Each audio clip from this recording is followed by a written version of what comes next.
Welcome to you all for this exciting session, Whole Brain Living and How I Got Here. We will hear from Dr. Jill Bolte Taylor, a Harvard-trained neuroscientist, now at Indiana University Medical School.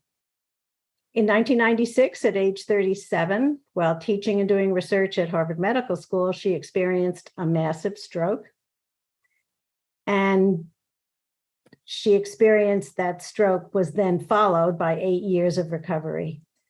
This is chronicled in her book in 2006, entitled My Stroke of Insight, A Brain Scientist's Personal Journey.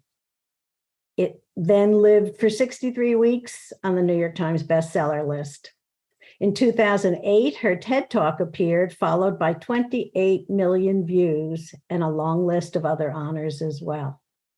She now trains a wide range of professionals, including, of course, physicians and healthcare providers, but also educators, judges, police, hospice workers, and now us.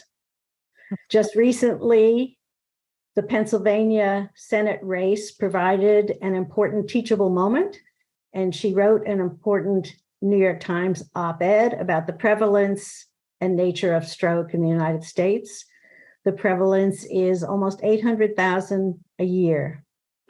That Pennsylvania Senate race featured John Fetterman recovering from a stroke earlier in the year, and his opponent, Dr. Oz. She will now help educate us. Thank you, Dr. Jill Bolte Taylor. Thank you. It's such an honor to be with you all. Thank you all for showing up. Women in science, wow, what more fun can it be than that? So as a scientist, I grew up to be a scientist because as a little girl, my brother, who was only 18 months older than I was diagnosed eventually with the brain disorder schizophrenia. So throughout my entire childhood, I had this relationship with my brother, and we would have experiences. And then it was quite clear early on when I was like 4, 5, 6 years old that my brother and I were having very different interpretations of an experience. Say, for example, we're out playing in the front street. The ball goes out in front of the house. The ball goes into the street and mom comes out screaming. And my brother interpreted her experience, her expression as anger, and I interpreted her expression as fear. So I realized at a very young age that we are different human beings and that we process information in different ways. And so I became fascinated with what am I as a little human being, and what is my brother, and are we normal? This question actually comes up. And then as a little girl, well, what is normal? Well, as children, we are not taught that the brain actually can have various neurological problems or neuropsychiatric problems. And so over the course of my young life, I was fascinated with body language, vocal language, just everything human. How do we create our perception of reality? So I just spent my whole childhood kind of fascinated with, am I okay? Am I all right? Am I normal? Is he not normal? What's going on? It's like, well, I just didn't understand. So I became an observer of humanity. And this served me, of course, as my brother reached his teenage years. We reached our teenage years, and it really became more obvious to other people that my brother was having some psychiatric issues. And of course, then when I got to college, it was, well, what am I going to study? Well, it's going to be anatomy because it's so delicious. And so I eventually got my PhD in life sciences, but my training was essentially the first 2 years of medical school courses at a very palatable and learnable rate. So by the time I left my graduate program, which was my research focus in neuroanatomy, I really was heading toward trying to understand at a neurological level, which cells are communicating with which cells, with which chemicals, and in what quantities of those chemicals in order to create a perception of reality. And what is different at the cellular and neurotransmitter level and the circuitry of my brain. So I was really asking the question in the lab of which cells are communicating with which cells, with which chemicals, and in what quantities of those chemicals, in order for us to create a perception of reality that would appear to be normal, or in the case of my brother's brain, his delusions and his hallucinations. So my life was committed to really helping my brother and helping people like my brother. And I'm guessing that many of you have also chosen a field in science because you have had a burning question, perhaps with a relationship with someone else who was different from you, or perhaps someone you loved had cancer, or someone you loved showed up with a severe mental illness or severe neurological disorder, or, we're all motivated by these factors as children. So I ended up at Harvard Medical School teaching and performing research based on how does our brain create our perception of reality. I spent 2 years in the Department of Neuroscience. It was a great experience.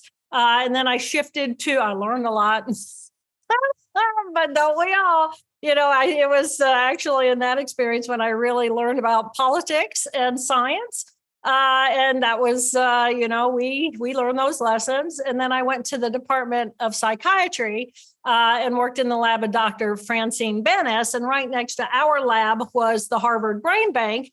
Well, there was a shortage of brain tissue for me to actually do this work on the brains of people with schizophrenia.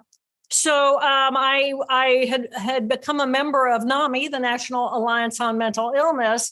And this was 215,000 families of people like me who have a loved one with neuropsychiatric illness. So I actually ran for their national board and was elected to their board. And I called my issue the tissue issue. If we wanted more research, like the research I was doing in the lab, on the brains of our loved ones, then we are the families with mental illness, and we are the only ones who can donate that tissue. So then I veered off into brain banking and educating people about the value of brain donation. And this was back in the 90s, early 90s. And, and people weren't so excited about talking about the brain. So by the time I would talk about brain donation, people would kind of look around and realize, oh my gosh, she wants my brain. And then they'd look down and it's like, don't call on me, don't call on me. And so I had to make it fun. And, the thing about being a scientist, I think, is that it takes a whole brain. We have to have the creativity and the inspiration and the interest and the desire. And there's actually a little bit of goofiness, I think, that contributes positively to a good experimental design. And then, of course, we have to have our left brain rational thinking. So I ended up becoming the singing scientist. I wrote a jingle called the Brain Bank Jingle, and I actually learned it in English, Spanish, German, and one other I don't even remember, Italian. And I did it very poorly, but nobody cared. But what it did was it made me the scientist, the Harvard-trained scientist coming in talking about the brain and asking for brain donation. It made me acceptable. It made me approachable. It made me okay. And people would hear this jingle and they would laugh and they'd think, oh, well, she's okay. Maybe we can talk about. They ended up feeling safe in the presence of this really heavy issue. So I've always used both of my whole brain in my work. And actually, when I went to my position in the Harvard Department of Psychiatry, I said to my boss, I'm an artist in my heart, and I have chosen science as a way to make a living. So if you have any projects in the lab that you would like to be aesthetically pleasing, I'm going to encourage you to give those to me because I'll make you proud. And she was excellent. And she gave me all the right projects and it was beautiful. And we were actually the first people to show 3 neurotransmitter systems in the same piece of tissue. And that work actually made me a cover girl on Biotechniques Journal, which was, of course, in those days, was very exciting. So then life was great. I was advocating for my brother and for the mentally ill, and I was doing this beautiful research at Harvard. And then, boom, I woke up one morning and I experienced a major hemorrhage in the left half of my brain. And within the course of 4 hours, I got to watch circuit by circuit shut down. And by the end of that afternoon, I could not walk, talk, read, write, or recall any of my life. And what I lost was my left hemisphere, the information language-based individual identity processing portion of my brain. But I was still conscious and I was still alive and I was in the present moment. And the present moment is this magnificent experience. And imagine the peaceful, blissful euphoria when you don't have any stress about your job because you don't even remember your job. And you don't have any stress about any of your relationships because those people simply don't exist for you anymore unless they're right here in the present moment in your face. So what I learned through the eyes of a scientist was everything that I had learned in books about the differences between, first of all, what does it mean when I put my mind in the past versus what does it mean when I put my mind in the future versus what does it really mean when I bring my mind into the present moment and I have the focus of all of my sensory systems, and there's this enormous explosion of experience of right here, right now. And so the insight that I gained, from losing that left hemisphere was what does it feel like to be truly in the present moment? And what is the beauty of that? And how does that right brain function in order for it? How does it function? How does it perceive? How does it think? Just how is it different from that left hemisphere? And remembering that we have that corpus callosum with some 300 million axonal fibers, with 70% of those fibers being inhibitory between the two hemispheres. On the morning of my hemorrhage, the left hemisphere just pretty much disappeared. And with that, the individual disappeared because my perception of self as an individual is based in this left hemisphere. This is where my ego center is. So I'm an educator. I have to share about the brain and how now I am at my most recent book last year called Whole Brain Living. As Karla mentioned, I recovered. It took 8 years for me to recover everything. I wrote my memoir, My Stroke of Insight, A Brain Scientist's Personal Journey. If you're not familiar with that book, you will probably find it delicious. I hear it's a page turner, especially if you like science. Excuse me. And then I gave this TED Talk, and the TED Talk exploded me and Ted into the world. Who knew? I'm a Jill. I thought I was looking for a Jack. I was really looking for a Ted. So Ted changed my life. And so from there, as successful as that TED Talk was, it missed the point for me. And what it gave me, if you've not seen the TED Talk, you'll want to see that, I'm sure. But what it gave people a reverence for me, Jill Bolte Taylor, but not for themselves or for their relationships with others. And my goal was to give the sense of reverence of life. Oh my gosh, this magnificent gift of life that we are. I wanted reverence for self. Because if we all had more reverence for what our lives are and for our individuality and our ability to be alive and to be able to communicate in this magnificent collection of 50 trillion molecular geniuses, these magnificent cells that make us up, when we have more of a reverence for that, we live our lives differently and more peacefully and more kindly. And that was my ultimate goal with that TED Talk. And it didn't happen. Everybody treated me, but that was the miss. And it literally took me until I was giving a presentation at a conference in 2016.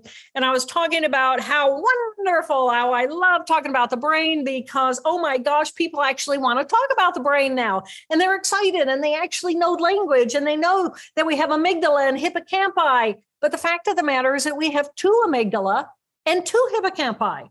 And there was literally an audible gasp in the room because they knew, the general public knew that we have an amygdala and hippocampus, but they thought we had one emotional system. And boom, what that gave me was that's how I now communicate to people who don't understand the anatomy of the brain and understand how their brain functions. This is how I can help them differentiate and better understand what's going on inside of their brains. So I'm going to give you a quick little lesson on whole brain living, which is the title of my last book, Whole Brain Living, The Anatomy of Choice and the 4 Characters That Drive Our Life.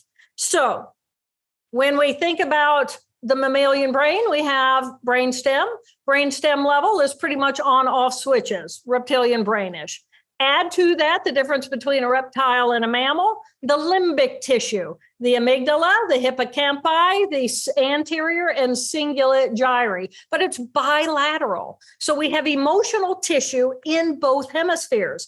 And then the difference between a typical mammal and the human is the addition of the neocortex, but bilaterally in both hemispheres. And most of us know about, oh, yeah, the right brain, the left brain. What do we believe about that? Some people believe a lot about that. Some people think it's all been debunked. Well, I am a believer because I know what it was like to lose the left hemisphere. And to me, the primary difference between these 2 hemispheres is that in that left hemisphere, there is a linearity of time. Me, the individual, I have a past, I have a present, and I have a future. But when I lost my left hemisphere and those cells went completely offline, I didn't have any of that. All I had was the experience of the present moment. So the biggest difference for me between these 2 hemispheres was me, the individual, I died that day, but I still had the present moment. And I had emotional tissue, which is the experience of the present moment. What does the air feel like right now in the room you're in? How much humidity is in that air? What does it feel like to have your clothing pushing against your body? What does it feel like to have glasses on your face? The experience of the present moment. And then the thinking is the no past, no future, no me, the individual. Sorry, my brain just fell apart. Me, the individual.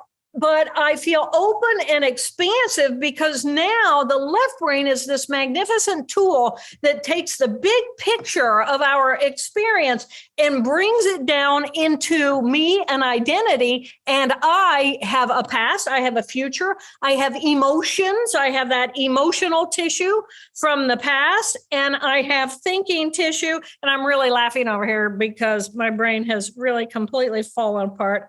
But I don't think that will matter. I'm just going to keep right going.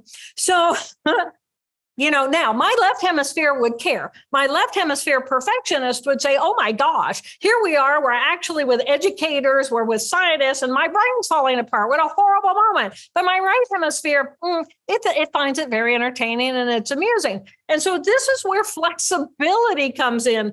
And so as we have 2 thinking modules of cells, the left rational thinking part that is me, the individual, it gives me the boundaries of where I begin and where I end. It gives me language. It gives me an identity. Deep inside here is going to be my insular cortex, which is where my addiction tissue is and my emotional circuitry of me, the individual, my past pain, and my fears of the future. And then my right hemisphere, again, the emotion of the present moment right here, right now, and the thinking, open, expansive, connected to something greater than I.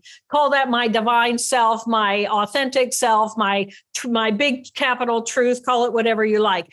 I guess it all boils down to every ability we have, whether it's wiggling my finger or it's my experience to say a prayer, hear that prayer in my left hemisphere, quiet the language centers in my left hemisphere, and open me up to the consciousness in my right hemisphere of being connected to something of which I am a part of a whole. And a part of that whole is I am a very small piece of humanity. But together, collectively, we know at the core of our being in our right hemisphere that we are brothers and sisters here on this planet trying to make the world a better place. And so when it comes to my life and how I have used the time that I have had in this form, I did not die that day.